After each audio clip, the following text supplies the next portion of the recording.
कारण सारे ग्रंथों में सर्वश्रेष्ठ बतलाया।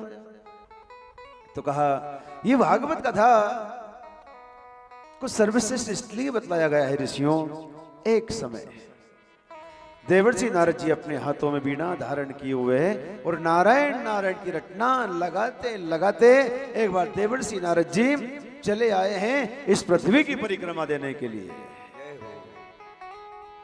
पूरी पृथ्वी की परिक्रमा देते देते आए, लेकिन कहीं पर भी लोगों को सुखी नहीं देखा। कोई धन नहीं है इसलिए दुखी है, कोई परिवार से दुखी है, तो कोई तन में रोग है इसलिए दुखी है, कोई किस बात से दुखी है, कोई किस बात से दुखी है। लेकिन इस संसार में देवर्षि नारद जी को कोई सुखी नजर आया ही नहीं।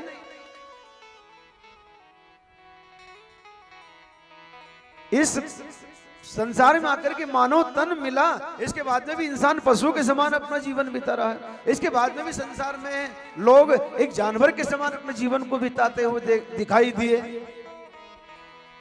जिस घर में भगवान की पूजन अर्चन होनी चाहिए उस घर में शराब रखी हुई है, जीवों की हत्या हो रही है, माता पिता का अपमान हो रहा है, संतों का अपमान हो रहा है, गौ माता का अपमान हो रहा है, फिर कैसे इंसान को सुख मिल सकता है? क्योंकि आज इस संसार में अगर हमको जन्म दिया तो जिसने अपने धर्म को पालन किया, जिसने अपने सनातन धर्म का दामन थाम करके रहा, वही संसार में सबसे अच्छा मानव कहलाता है। बंधुओं, नाना प्रकार के दुखों से दुखी देखा। इस संसार में सबसे ज्यादा सुखी कौन है? ध्यान रखें इस बात का। हम सुखी किसको मानते हैं? भैया खूब पैसे हैं, बहुत सुखी होगा। लेकिन इस संसार में सबसे ज्यादा सुखी कौन है? संतों ने क्या कहा है? कोई तन दुखी, कोई मन दुखी, कोई धन बिना रहते उदास, थोड़े थोड़े सब दुखी, एक सुखी राम को दास। इस संसार में सुखी वही है जिसके मन में भगवान के प्रति भाव है, जिसके मन में भगवान के प्रति श्रद्धा है, वही सुखी है। ध्यान रखें इस बात का। निर्धन कहे धनवान सुखी। किसी निर्धन से पूछो भैया सुखी कौन है, तो निर्धन कहेगा धनवान सुखी है। निर्धन कहे धनवान सुखी और धनवान कहे सुख राजा को भारी।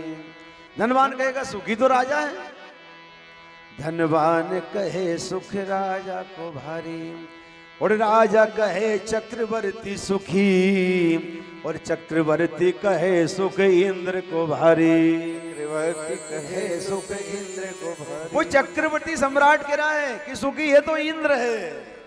इंद्र के पास गई पूछने के लिए, चक्रवर्ती कहे सुख इंद्र को भारी, इंद्र कहे श्री राम सुखी।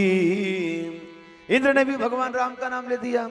इंद्र कहे श्री राम सुखी, और श्री राम कहे सुख संत को भारी, और संत कहे संतोष में सुख है, संत कहे संतोष में सुख है, बिना संतोष सारी दुनिया दुखारी। संतोष सारी दुनिया दुखारी। सबसे बड़ा धन है संतोष, सबसे बड़ा धन है प्रेम, सबसे बड़ा धन है भगवान की भक्ति।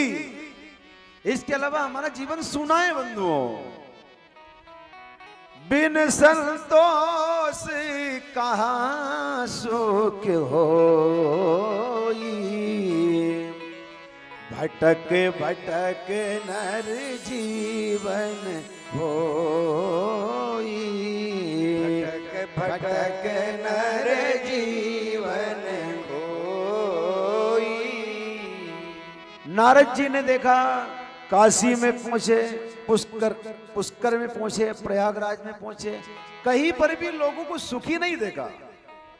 नाना प्रकार के दुखों से दुखी, पिता पुत्र से दुखी, पुत्र पिता से दुखी, एक भाई भाई से दुखी, नाना प्रकार के दुखों से दुखी देगा। कहां चले? वृंदावन चले। हो सकता है वृंदावन में ही सुख मिले, क्योंकि सुना है वृंदावन में कृष्ण भगवान का अवतार हुआ, वहां आज भी भक्ति नृत्य करती है। चले वृंदावन, जैसे ही वृंदावन की ओर चले आए हैं तो क्या देखा वृंदावन में? एक तरुण अवस्था वाली स्त्री रो रही है, विलाप कर रही है। उसके बाद दो पुरुष लेटे हुए पड़े हैं, सैकड़ों स्त्रियां उसको सांत्वना बना रही है। नारद जी ने सोचा, मैंने सोचा वृंदावन में सुख मिलेगा, लेकिन यहां पर भी दुख है, यहां पर भी लोग दुखी है।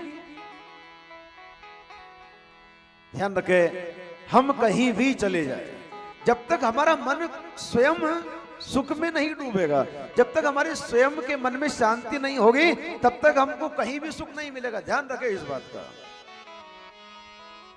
नारद जी पहुंचे, भक्ति रो रही है, पहुंचे पास में, देवी कौन हो, क्या नाम है तुम्हारा, तुम्हारे पास जो दो पुरुष हैं ये कौन है, और जो सैकड़ों स्त्रियां खड़ी हुई है कौन है?